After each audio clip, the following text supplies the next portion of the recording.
Nem sei onde que a gente parou lá, a gente estava no Kubernetes. Você estava falando da plataforma suas. Aí eu fui perguntando em cima do que você estava fazendo. Então, aí eu vou explicar, então. Por favor, explica pra gente. Esse termo surgiu, igual eu falei no início, lá em 2021.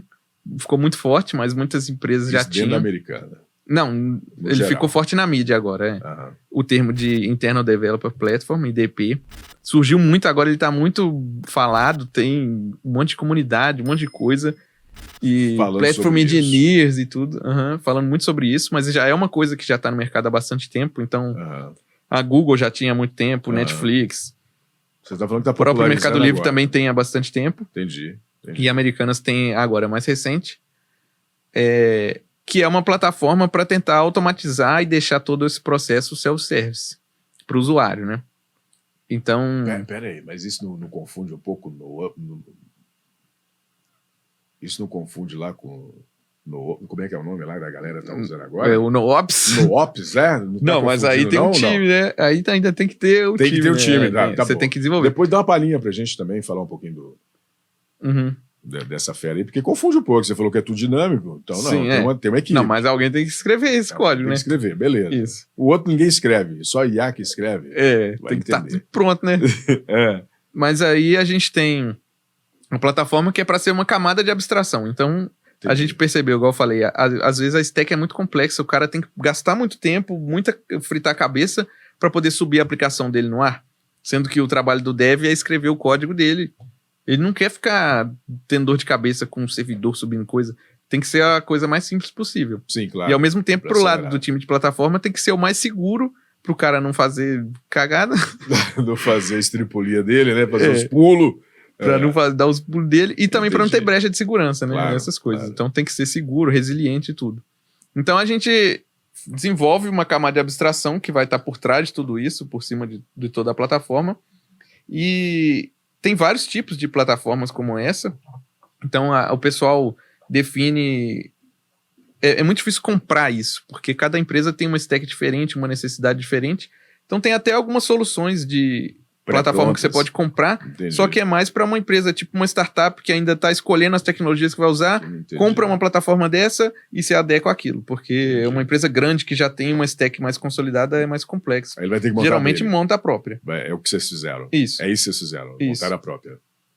E aí é uma camada de abstração acima que vai tentar prover segurança, e aí essa abstração vai depender do tanto que a empresa quer calibrar essa abstração, né? Então, por exemplo, tem IDPs hoje que o cara nem sabe, ele pede uma fila, ele nem sabe em que cloud que vai subir aquela fila, que fila que é, ele não sabe nada, ele só puxa uma lib lá no código dele e joga na fila, puxa da fila e ele nem sabe o que é, entendeu? O cara vai rodar uma pipeline de CI/CD, ele nem sabe onde é que tá rodando. Entendi. Ele sobe a aplicação dele e nem sabe em que cloud que tá, não sabe nada. Então esse seria a abstração máxima. Que é o que você tá falando. E aí tem a abstração mais baixa, que é, às vezes, uma camada mais simples de abstração por cima, com alguns termos, tipo um Helm chart, uma coisa assim. Aí já facilita um pouco. Mas você tá nessa pegada, não essa abstração tão alta? A gente tá no meio termo, né? A gente tem um meio termo. Então a gente... Ele sabe ainda qual a fila que ele está usando, qual o servidor. Ele isso. sabe se é um PubSub, se é um Rabbit da vida, se é um SQS. Tudo que eu falei, vocês usam? Tudo. Lá tem praticamente tudo. Tem cada tipo uma coisa. Eu vou falar um aqui que não tem. KubeNQ. Aposto que não tem lá. Não sei. Talvez não tenha mesmo. É um gerenciador de fila feito em Go. Chama KubeNQ. Só que ele não é o Open. Até onde que eu lembre aqui de cabeça, ele não era. Talvez eles liberaram uma versão, mas não era. Roda nativa em Kubernetes também. Sim. Mas vambora. Aí eu queria falar o que não tinha, só pra sacanear, né? Tudo bem. Então, aí a gente começou a construir essa plataforma e a gente estava num cenário que eu falei, né? O pessoal tinha vários stacks diferentes e queria padronizar uma stack Golden, assim, que é a melhor stack, era considerada. Tinha a fusão, então tinha gente vindo de uma stack muito diferente, que ia ter que se adequar e fazer um onboarding para esse novo formato, container e Kubernetes e tudo mais.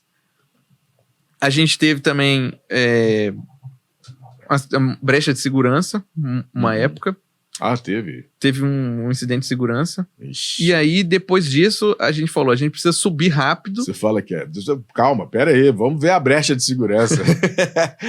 Será que foi com o preço alterado, alguma coisa assim, muito baixo, e a galera começou a comprar demais? Não, foi vazamento de senha, uma coisa assim. Vazamento de informação. Eu não sei ao certo também, não. Entendi. Mas teve um incidente de segurança que afetou ali. Afetou os sites por um tempo. O pessoal começou a entrar como quem não era o cara que estava entrando. Sim. E aí a motivação que já estava grande de lançar o produto, na hora que teve esse incidente, a motivação ficou gigante, né? Claro. Vamos pôr no ar! Vamos pôr no ar. O ganho de segurança que a gente ia ter era muito grande. Maior, né? Maior. Então a gente teve esse momento.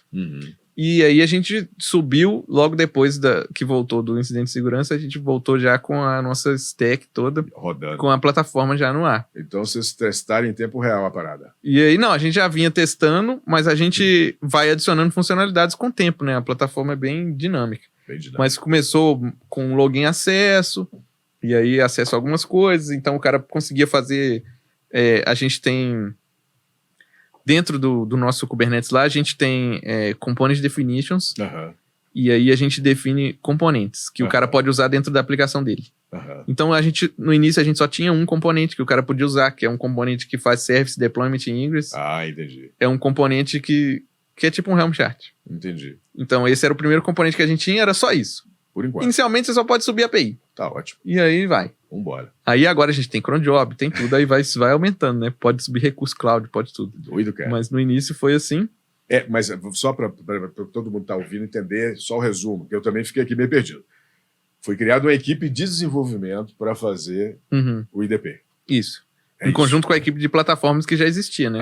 Com as melhores práticas. Conhecimento da galera da plataforma. A galera que já tinha o Helm chart, que já gerenciava o Kubernetes. E aí vocês entraram com a equipe de desenvolvimento, desenvolveu a ferramenta e soltou. Aí falaram, nós queremos uma galera que manja de Go, que curte o Kubernetes, para poder sentar o pau nisso aqui. Doido. E aí a gente entrou com esse desafio. E já tem quanto tempo isso, só de curiosidade? Tem uns 2 anos e meio. Nossa, então já tá maduro, já tá...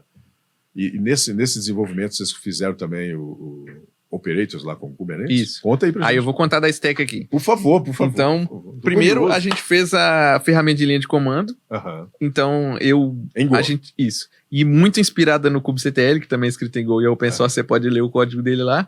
Então a gente tentou, para quem já vinha do Kubernetes, minimizar o impacto pro cara, né? Se o cara sabe usar kubectl, ele usa a minha ferramenta do Metaplane. Pô, aquele kubectl ficou bom demais, cara. Então a gente fez isso. Mas ficou muito bom. Cara. É muito bom. E aí a gente usa o Go Releaser, que é muito legal. As ferramentas, desculpa, mas a maioria delas. O Terraform também ficou muito foda, cara. Terraform também é muito bom. Mas a galera do Go tem um carinho pelas coisas, né? Tem, a Grafana também, o Prometheus também ficou muito bom. Mas vamos lá, desculpa. Porque e aí, a gente... quando falo dessa tecla, eu fico meio... Nada contra as outras. Mas... Aí a gente fez ela para ser usada tanto no terminal do cara, quanto no CI. Então, para o cara não ter também que aprender 2 ferramentas diferentes, ele usa a mesma ferramenta de linha de comando, só que ele tem permissões diferentes. Então, o cara consegue dar um apps ls lá, por exemplo. Metaplane apps ls. Aí ele vê as aplicações que estão rodando no cluster dele. Ele dá inicialmente ele dá um Metaplane login, né? Aí ele vai ser direcionado para o nosso login. Aí a gente tem um login todo unificado que vai fazer login com o Kubernetes, vai fazer login com toda a plataforma. Ele vai dar acesso para o cara às APIs, é tudo que ele tem que ter acesso. E aí fica tudo fechadinho. E a gente escreveu essa ferramenta de linha de comando, que faz tudo isso. E aí, para essa ferramenta de linha de comando interagir com o Kubernetes, para o cara não ter acesso, por exemplo, a deployments, a pods, às vezes o cara acesso ao Ingress, que o cara pode entrar lá e mexer nessas coisas diretamente, para evitar isso de má configuração, essas coisas, forçar alguns valores, para poder deixar mais seguro, para, por exemplo, o cara não ter acesso a secrets. Aí a gente escreveu um operator de Kubernetes. Então, essa ferramenta de linha de comando, ela tem acesso às entidades que eu defino no meu operator de Kubernetes. Que doido, cara. Então, o que é o operator de Kubernetes? Ele é como se fosse aquele controller manager que eu expliquei lá no início do Kubernetes, que vai tentar manter o estado. Mas ele vai tentar manter o estado do quê? Das coisas que eu defino. Então, o Kubernetes o normal dentro dele, ele define lá deployment e pod. Aí o estado que ele quer manter se o pod morrer, ele tem que subir de novo. Então, quando um pod morre, o Kubernetes manda uma mensagem na fila que um evento aconteceu, essa fila vai cair nesse controller manager, que tem um reconciler lá que fica em loop. Aí vai avisar para ele, ó, pode morrer, o estado não tá certo. Aí ele triga lá um reconcile, vai, ó, sobe o pod, pum, aí volta o evento, tá tudo certo, acabou. Então eu defino os meus tipos. Então eu tenho lá, a gente tem esse tipo que é o de component definition, por exemplo. Então eu escrevo, a gente faz as definições, então esse de subir uma API, então ele tem o Service Deployment Ingress, etc. É um tipo, um Component Definition. A gente tem um Component Definition que é por exemplo, um RabbitMQ, que é para o cara subir um RabbitMQ. A gente tem um Component Definition que é para tal coisa. E alguns desses Component Definition, eles são de um time específico. Então, legal, cara. O cara não consegue acessar eles. Entendi. Ele consegue ver que ele tem a possibilidade de subir, mas tipo um Redis, por exemplo, mas o Redis é do time de persistência. Aí fica lá, persistência. Na hora que o cara vai ver os componentes disponíveis, aí ele tem que entrar em contato. E o time de persistência tem o acesso para fazer isso. Todo um controle, né? Então a gente tem todo o acesso granularizado por time, por entidades, namespaces, tudo certinho. E aí ele vai fazer isso, vai tentar manter o estado que eu defino que é o estado ouro. Correto, e aí, né? Ele vai ficar, quando alguma coisa sai do lugar, ele volta. Doido, então, eu tenho um tipo meu lá que é o application. E o application é um conjunto de componentes. Então, eu posso definir uma application e dentro dela eu tenho uma API, um worker, entendeu? Desses componentes, um cron job. E aí, essa é a minha application. Então, a gente consegue agrupar tudo para facilitar esse agrupamento, só que ainda permanece tudo separado por baixo dos panos, né? Entendi. Mas para o usuário é mais fácil, deixa tudo agrupado, se ele precisar. Que legal, cara. E aí a gente tem... O operator é muito legal, ele tem o próprio Kubernetes, como é escrito em Go, né? A gente consegue estender ele com o Operator Framework, que também tem Go. Entendi. E aí você escreve seus tipos, define como é que é, ele vai gerar código, ele trabalha com geração de código. Então você coloca umas annotations lá, você coloca uns comentários no Go, com o nome dele lá, e aí você define, eu quero tal tipo, em tal lugar, admission webhook e tal, e aí você dá um generate, ele vai e manda e aí ele escreve como é que é o claro seu código. É aqui, não é, Lucão? É aqui ou ali, Lucas? É aqui, né? Valeu, Lucas, obrigado. Só para deixar claro, a notation em Go, não é Java não, tá? É muito utilizado em Java a terminologia. Você escreve o comentário lá, e aí gera o código e ele vai gerar bonitão. Go generate. Você pode colocar com GoGenerate, né? Você pode colocar o próprio comentário também. Isso é uma boa prática também, né? Também, né? Você deixa no arquivo GoGenerate e o comando que você quer rodar lá, né? Legal, hein, cara? Isso é boa prática. Poderoso também. Isso também, né? Muito bacana. Sim. Então vocês aproveitaram e aproveitou todo o arsenal do Kubernetes. Isso. E aí ele tem SDK para Go, tem tudo. Você consegue usar todos os recursos do Kubernetes. O kubectl, você pode usar a parte do Go inteira dentro do próprio Go, como se fosse um kubectl, entendeu? Você pode buscar recursos, você pode fazer os imports ali, create, update, tudo a própria lib deles. Sem precisar chamar serviços, microserviços. Isso. E é muito legal. Via tudo lib nativa. E aí ele vê que tem o acesso, que você passa para ele ou um kubeconfig ou o ambiente já configurado, ele vê que tem o acesso e manda ver. Direto, cara. Interno, né? É muito legal. E ele provê até um fake, um cluster de Kubernetes fake para você fazer teste de integração, que é um env-test. Ele é padrão também. Doido. E aí, você manda ele subir no seu teste, você escreve lá o seu teste de integração. Em Go. Manda ele subir. Em Go.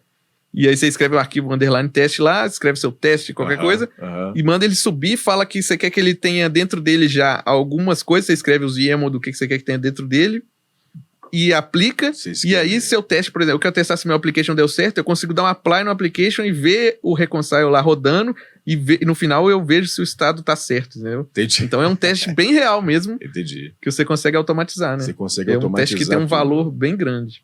No caso do o Go também é outro pilar, né? O teste em Go ficou fenomenal. Sim.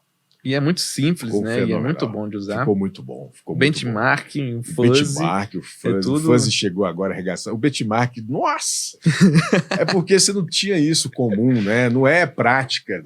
Não é a tecnologia padrão, não te dava né? isso. Você tinha que usar um monte de lib. Você tinha que puxar lib. Não era... Eu falo padrão, é porque não vinha na tecnologia.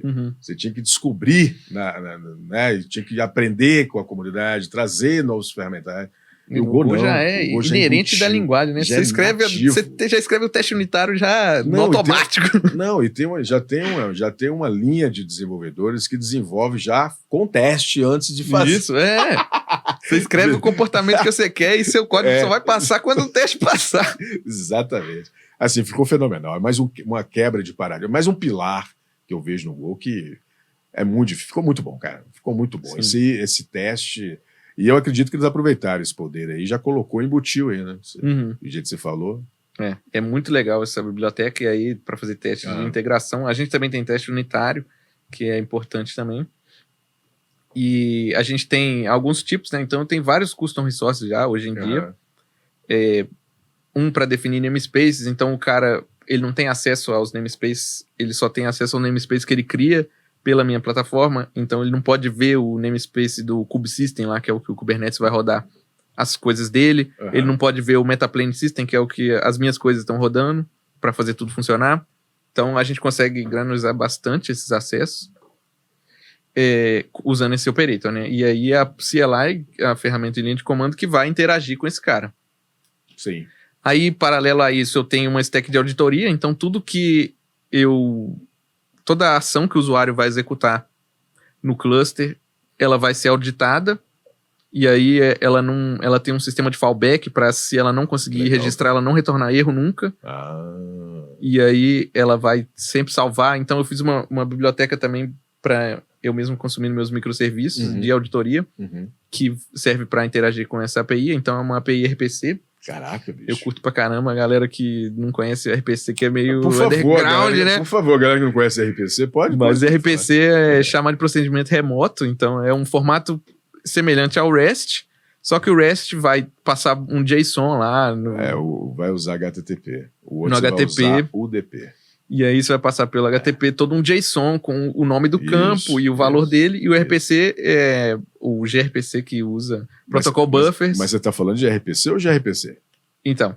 Não, é porque se o RPC... Isso. Você vai conseguir fazer via TCP ou UDP. O gRPC já é em cima do protocolo HTTP2. Isso. De qual que nós estamos falando? Eu uso o TWIRP, que é da Twitch. Entendi. Eu usava o gRPC. Entendi. Só que aí eu tive alguns problemas de versionamento, então ele tem umas bibliotecas de geração de código, umas coisas que precisa estar tudo alinhado igual Estrela para dar certo, né? Mais ou menos Estrela também não exagera, não. mas é tipo isso, cara. Tem que você achar certinho. Geram que são mais simples do que e aí eu peguei o da Twitch, ele é bem legal, o TWIRP. O TWIRP é porque você deixou de usar o Protobuffer, isso você tá falando, e usou outra... Ele usa Protobuffer também. Tá. Então eu tô entendendo errado. Só a única coisa que ele não tem, que o gRPC tem, é de stream bidirecional. Entendi, cara. Você não consegue fazer só isso. Outro framework. Um framework. No lugar do gRPC, você usou o TWIRP. O TWIRP, entendi. Ele é bem legal mesmo. Tem um artigo lá no blog da Twitch. Serialização, cara.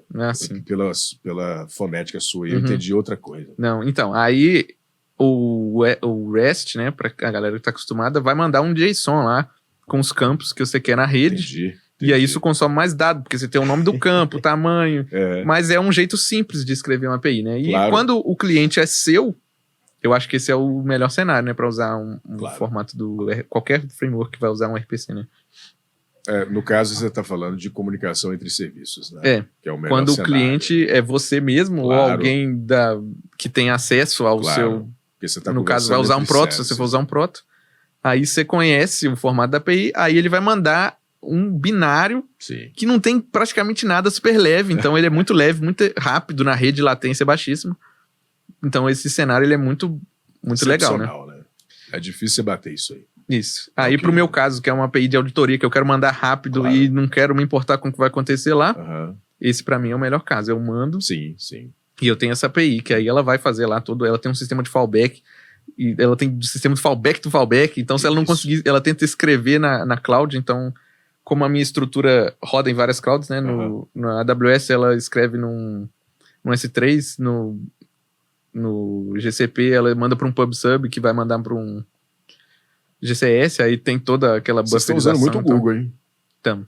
O PubSub do Google realmente ficou muito bom. Fera, né? Eu não sei, eu tenho uma latência muito grande no SQS da AWS, mas o PubSub do Google ficou excepcional, né? Ele misturou um pouco ali, ele pegou um pouco do Rabbit, pegou um pouco do Kafka, né? Sim. E quando eu comecei a usar ele, se você não... No início, quando eu comecei a usar, ele não tinha um controle de throttle, né? Sim. A minha aplicação ficou fora do ar, eu tava testando algumas coisas, e aí ele ficou recebendo lá mensagem, né, no PubSub. Quando a minha aplicação subiu, o PubSub da Google derrubou ela de novo. Porque não tá aguentando ler. Você tem que configurar certinho, né? Tem que configurar. Mas eles acertaram, né? Também sempre estão melhorando também, né? Das versões. Sim. Mas e aí, vamos lá, o Kubernetes, cara, ficou muito doido isso aí. Aí tem essa stack de auditoria que funciona em paralelo. Ficou muito doido essa auditoria aí, né? Mas tem legal. Que ter, né? Tem que ter. Tem como não ter, né? Se tiver um incidente, você tem que ver o que aconteceu, né? Tem que saber onde atacar, né? É muita coisa, são muito microservices. Por onde equipe, que veio, né? O que... A equipe da Americanas é enorme, velho. Tem muita gente. É enorme, né, cara? Você falou que tá em São Paulo e Rio, né? É muita gente. Aí a gente já falou, né? A stack de observabilidade que a gente entrega também pronta, com algumas libs para o cara usar. Aí eu tenho a API de autenticação e autorização. Aí essa faz um OAuth. Legal. Então é uma API REST. Essa aí precisa da interface ali. Aí ela faz um OAuth, vai conectar tudo, vai entregar a configuração do Kubernetes pro cara, a configuração, chave de API, tudo que ele precisa, pra gente acessar, tanto pro usuário quanto pro CI/CD, né? Sim, então os logins funcionam igual. Aí eu tenho a API normal, que vai salvar meus dados no banco. Então eu tenho dado de cluster, de nome, de time, de tudo. Você tá salvando em qual banco? Aí eu tenho o Mongo. O Mongo, né? Aí eu tenho uma API RPC cara, de novo. Vocês usam muito Mongo, hein, cara? E é muito bom, né? Um NoSQL ali, você não precisa de muita coisa, né? Sim. A leitura e gravação é muito rápida, né? É rápida, né? E aí você faz tudo muito rápido, né? A gente não tem, pra coisa interna, assim, principalmente, né? Que eu não tenho um banco de dados tão grande, ele não é tão... Não há necessidade de um relacional tão robusto, né? Sei lá, eu tenho 150 clusters, alguma coisa assim. Entendi. Então não é um banco tão grande, é pequenininho, pode ser o mais simples possível, né? Aí eu tenho essa API, ela é REST também, usa o TWIRP. Claro. REST não, RPC. Usa o TWIRP para comunicação. Aí a gente tem O TWIRP, como framework, ele usa também o protobuffer para comunicação de serialização. Doido. E ele faz sobre HTTP também. Sim. Deve ser HTTP2. Né? Igual o gRPC. Sim. Né? Que ele tem um full duplex, já está todo automatizado. Né? Aí eu tenho também o Backstage do Spotify, que é uma interface para cadastrar recurso e tal. Doido, cara. E ele é muito expansível, você consegue estender ele muito, escrever código para ele. E aí a gente coloca... Ele tem plugins, e tem muito plugin já feito pela comunidade pronto. Então a gente tem cheques de segurança do Snyk, a gente usa o Snyk lá, por exemplo. E Kubernetes. Quando o cara cadastra, a gente cadastra o time automaticamente nesse cara. Aí quando o cara cadastra a aplicação dele lá, ele escreve os campos que ele precisa definir para cadastrar nessa plataforma, né? É um sitezinho lá. E aí aparece a API dele. Você já tem isso, né? Você já tem tipo intranet interna, com um site bonitinho para o cara site, aí o cara pode ver os outros times, aí lá tem documentação de API, cara. Aí você pode pôr OpenAPI, essas coisas. E a documentação hoje usa o quê? O que a equipe quiser. Um Swagger da vida. A gente dá suporte, tem um Swagger, ou então o cara pode escrever um Markdown. E aí esse cara faz o Markdown ficar bonitinho e coloca lá na página do site, né? Entendi. Aí o cara pode fazer o formato que ele quiser. Doido. Aí isso aí tem esse cadastro e já tem os times, então bancos de dados, essas coisas. Então um time, ele faz um grafo. Quando você clica num time, ele monta um grafo de esse time é dono disso, que é dono disso, dessa API que usa esse banco. E aí ele faz um gráfico com uma árvorezinha assim. Legal, cara. É muito legal. Nossa, ficou muito foda. E aí você consegue ver reporte de segurança. Então o cara entra lá na API dele, vai na pagininha do Snyk, aí tem lá o reporte do Snyk de segurança, se esse tem algum problema. Snyk de segurança é a APM que você estava puxando, não? Ele roda o APM deve ter dado a métrica para colocar lá, não? Ele roda durante a pipeline. Que doido. Na hora que o cara sobe um merge request lá, ele vai rodar e aí ele analisa o código, analisa a dependência. Entendi. Aí ele fala, ele analisa, por exemplo, a gente também usa as coisas do Aquasec lá, essas coisas. Então, quando você sobe uma imagem Docker, ele vai ver se aquela imagem Docker está usando alguma imagem que está deprecada, com alguma brecha de segurança. Ele fala, atualiza isso aqui. Tudo, já deixa e não passa. O merge request nem pode deployar, né? Quando dá erro. Ele vai retornando e vai corrigindo. Vai retornando e vai corrigindo. Troca isso aqui, atualiza essa dependência. E é obrigatório ter o teste também, né? Que você falou, não? Nessa passagem aí. Não, isso aí acontece sozinho já. Na hora que o cara abre o merge request, ele é automático. Agora, o teste unitário, aí cada time fica a critério, né? O meu time tem que ter. Aí a gente faz code review, aí se falhou, falta um teste aqui. Entendi. Aí a gente sempre fica de olho. Fica de olho pra testar todos os casos, né? Principalmente quando encontra algum bug novo. Outro dia alguém me perguntou, quando você encontra um bug, você faz o quê? Eu falei, eu escrevo teste. Porque aí eu vou... enquanto meu teste não passar, não resolvi. E aí depois que resolveu, o teste fica lá pra sempre pra não acontecer de novo, né? Sim. Então é muita coisa, hein, cara? Mas esse ficou bem legal, hein? É bem legal esse stack, né? Caraca, bicho. Essa stack é enorme. Eu não sabia que ela era tão grande assim, não, velho. É bastante coisa que a gente tem. Que isso, cara? Aí a gente tem o site da documentação, né? Que eu acho que é extremamente importante ter uma documentação legal, tutoriais de como fazer as coisas, como usar como é que é feito a plataforma. Isso, Rafael? Vocês mesmos? Eu uso um gerador de site estático. Sim. Tipo o Hugo, que é escrito em Go. Eu comecei com o Hugo, mas aí eu troquei pro Docusaurus do Facebook. Que o Docusaurus é fenomenal. É fera, né? Eu fiz eu tava conversando com do pessoal do FI Bank, né, também, e eles usaram para fazer a documentação. É bem fácil, né? Porque aí, enquanto você já tá descrevendo o seu código, você já vai adicionando a documentação lá, você escreve um markdownzinho. E ele já gera, né? Ele já gera. E eu tenho também muito gerador de documentação automática, né, que roda no meu Kubernetes, por exemplo, os meus component definitions lá. Aí, quais campos que o cara pode definir no component dele. Isso aí, ele roda automático e gera já um markdown com o nome do campo, quais valores que tem, se tem um valor default. Então, essa documentação aí já é automática, eu não preciso ficar mexendo, né? Não precisa ficar mexendo. E o Swagger tá aí nessa brincadeira? Tem também.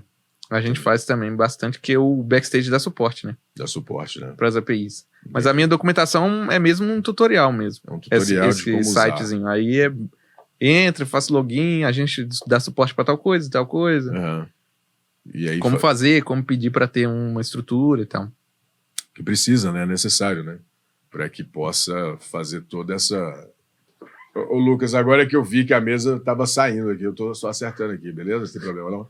Aqui, a mesa estava... Eu acho que eu fui chegando. E aí, pode falar, Rafael, pode ir. Aí eu tenho também um sistema de notificação, então eu tenho um cara que fica rodando dentro do cluster e fica vendo as notificações do Kubernetes. Caraca. Se um pod morreu, se alguma coisa morreu, ele manda uma mensagem lá, aí o pessoal usa o Workchat, ou então o Telegram, aí ele manda uma notificação assim... Um pod morreu, aí ele fala o nível, se é crítico, se é erro, se é info. Aí o cara pode definir, né? Eu não quero receber info, porque o info fica bombardeando, né? O tempo inteiro. E quando é crítico, recebe aonde? No Telegram? O cara define onde é que ele quer receber. As possibilidades. Telegram. Eu tenho o Workchat lá, que é o nosso oficial, Telegram, e aí agora tá pra sair o do Teams, né? Do Teams. Que o pessoal tá usando bastante o Teams. Cara, legal, ou seja, seu pod, cara, tá crítico. Eu já tentei 5 vezes aqui, 10 vezes, ele não sobe nem a poeira. Manda essa notificação, esse sisteminha ficou bem legalzinho. Pô, cara, que legal isso aí, bicho. E aí o cara recebe a notificação e fica esperto. Ele recebe notificação de madrugada também, em casa? Às vezes sim, né? Se o cara não se deixar, recebe. Entendi. E a gente tem também uma outra coisa que é bem legal, que eu achei uma biblioteca open source, que é uma status page. Então a gente dá para quando o cara só recebe uma estrutura, ele já vem com uma status page lá, que o cara pode colocar os endereços das APIs dele e definir, tipo, de 1 em 1 minuto, de 10 em 10 minutos, manda um ping lá, aí você define, é um ping HTTP, você quer receber um 200, ou qualquer status, qual o status que você quer receber dessa requisição, é um TCP ping, e aí você define o que você quer e ele vai ficar pingando. Sim. E aí esse cara também manda essa notificação quando cai, então a tal API tá down, aí ele manda uma bolinha vermelha e o nome da API, e aí essa ferramenta também permite o pessoal fazer uma status page pública e entregar para outros times. Então, se um time, você coloca lá, sabe, aquela página de status, tipo do GitHub, que tem, e aí tem lá, tal serviço tá up fora. A 99%, tá down. Muito legal isso. Fica vermelho, é muito legal isso. Que aí um time pode ver o do outro. Ou seja, eu posso entrar aqui no site e ver quais serviços estão disponíveis. Sim, você não precisa chamar um time. Esse time aqui parou de me responder. Você entra lá na status page do outro time e vê Aí tá lá, padrão, down né? há tanto tempo. É padrão, né? Você vai ter o projeto, você vai ter a equipe, veio o status, já é padrão. Isso. E a página é feita em que você falou, não? É um open source, se chama Uptime Kuma. Entendi. É o Kuma. Ele é bem legal. Aí você usa ele. E aí a gente customizou algumas coisas, né? Pra ficar bonitinho, claro, né? Então... Claro. e aí a gente já entrega isso pronto pro usuário conseguir. Tem uma visão, né? Todo o sistema. Ué, cara, e os APMs da vida? Fica onde? Para saber se teve o consumo? Tá onde isso lá? Tá no Kibana? A apresentação dos seus APM? Né? Não, tá no Grafana. A gente tem o Grafana. O Kibana é só para logs, né? No Grafana que você colocou. No Grafana lá, tem tudo lá. Lá você consegue ver o que tá rolando dos APMs. Doido. E vocês também tem o Datadog, você falou. Lá. Aí o pessoal pode acessar o próprio console dele. Visualizar o console dele e acessar. Caraca, eu não sabia que a Americana tinha tudo esse arsenal, não, cara. É legal demais, né? Esse tech é muito legal. Que doido. Já tem muito tempo também que tá... A galera também, pelo que você falou, é muito fera, né? Já sabe a necessidade, já sabe que... Já escalou várias vezes ali a Americana para vários. Qual que era lá? Para Black Friday, pro evento do Big Brother. O pessoal já tá calejado. Nesse tempo que você tá lá, teve algum que colocou um preço mais baixo e teve um arsenal de compra, não? Não vi. Não, né? Às vezes o pessoal tem até um chat lá na empresa que o pessoal manda. Esse preço aqui tá certo? E aí fala, não, tá certo, é isso aí. Todo mundo começa a comprar alguma coisa de repente, né? Aí o pessoal manda lá no chat. Qual e-commerce, mas geralmente acontece muito isso. De passar, né? Passar um preço que não deveria, alguém fez a correção e não percebeu. Era para colocar 1.000, colocou 100, colocou 1, né? E a galera chove comprando e acaba, enfim. Mas você nunca viu isso lá, não. Não. Vai saber lá o que acontece. A gente está falando de... Só para posicionar o nosso pessoal, é o IDPs. Isso. Né? É o Internal Developer. Isso aí. Né? Isso que a gente está falando disso. É uma solução que vocês fizeram internamente para deixar ainda mais dinâmico. Isso aí. Mas não é, voltando só para reforçar, não é o NoOps, né? Não é o NoOps, né? Não é a ida do NoOps. Você quer falar um pouquinho do NoOps? Acho que a gente falou no início lá, Já falou? Que é um cenário... fictício. É tipo One Piece. Você assiste? Você gosta de série, não? Gosto. Qual série que você gosta? Eu curto muito Grand Tour, já viu? Cara, da Amazon Prime. Que isso, cara? São três velhos jornalistas que eles saem viajando e aí eles andam nos carrão, viajam pelos países, aí mostra cultura, mostra o carro, aí eles pegam uns carros velhos, o carro quebra no meio da estrada, pega fogo, eles são muito doidos. É bem legal. Eu não vi, cara. Eu tô mais... não dá pra ver tudo, né? Sim. Mas a última que eu vi foi o One Piece, eu fico vendo a Ahsoka do Star Wars, toda essa pegada aí. Mas tem o Bullets também, muito bom. É antiga. Todas essas séries aí que a gente tá falando já tem os animes, né? Já tem anime também. De vez em quando eu assisto alguns também. Mas enfim, voltando, onde a gente tá no NoOps. Você quer falar um pouquinho do NoOps de novo? Pra reforçar? Então, eu acho que... A galera tá comentando muito sobre o NoOps agora. A gente falou de CRE, a gente falou de DevOps, a gente falou de plataforma de... A gente falou de plataforma de também, não falou? Sim. E NoOps eu acho que passou em branco, não? Dá uma a gente falou rapidinho, né? Eu acho que é isso. Assim, o pessoal tentar não ter operação nenhuma, né? É do cara conseguir fazer tudo automático. Mas assim, para isso acontecer tem que ter a operação para fazer isso, né? Entendi. Então, no caso, a gente tenta tirar a operação para deixar tudo já pronto, né? Isso, a gente tenta fazer a plataforma para o cara conseguir fazer isso, sabe? Tudo sozinho, self-service. Já tá num tamanho bem agressivo. Bem legal, né? A gente legal, a gente recebe mais suporte de dúvida, alguma coisa do tipo, né? Mas esse trabalho que vocês fizeram... configuração, uma coisa esse trabalho que vocês fizeram aí ficou muito bom, né? Já tem algo bem dinâmico, bem pré-pronto. E é claro, não é o NoOps ainda, mas já tá bem próximo ali, né? Ainda tem muito para crescer, né? Tem muito lugar para ir ainda. Tem muita IDP gigante aí já. Mas já tá bem bacana, assim. Você fala do... mas com essa... Tem pouco tempo que você tá na Americana, né? 2 anos. 2 anos. E nesses 2 anos, pelo que você tá falando, Rafael, você pegou um conhecimento danado, não? Você teve muito legal, avanço, né? Aí Sim. Na marra, né? Mexendo no Kubernetes na unha. Mas o Kubernetes... Mas lá não é na unha, né? Não. Mas mexendo... Bom que você aprendeu e foi pra lá. Lendo código, lendo livro e mexendo, né? Cima. Ué, mas que bom, cara, que bom que você conseguiu crescer lá profissionalmente, né? Sim. Te deu essa oportunidade de possibilidade de tecnologia, de fazer tudo isso que você tá falando. É coisa demais aí, cara. E o que mais que tem na plataforma? Pode, acho que não sei se você fechou, mas pode falar.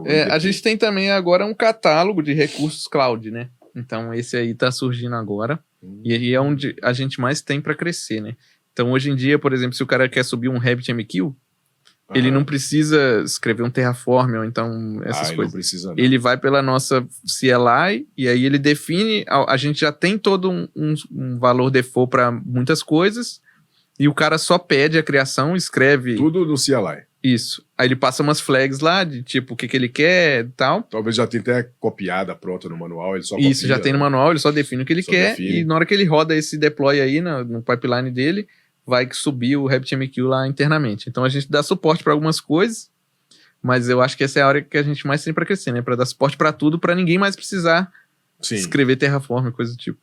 Você já deixou isso dinâmico, né? Isso. Porque realmente, por mais flexível seja o Terraform, a cada versão muda, quebra, o cloud muda também.